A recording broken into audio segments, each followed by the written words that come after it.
Hey guys, in today's video, I'm going to show you how to connect your YouTube channel to VidIQ. If you want to get started, I'll walk you through the step-by-step process of linking your YouTube channel to VidIQ. First is to sign in to your Google account that is connected to your YouTube, and then click on Connect Your Channel.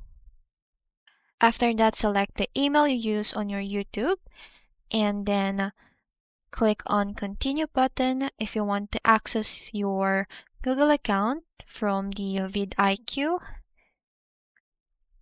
And then here you will be able to see that it's getting started. Just wait for it to load. And here you can skip this for now. And if you want their subscription plan, you can have it, and then that's how you connect your YouTube channel to VidIQ. I hope that this video helps you. Thanks for watching, and I'll see you in the next one.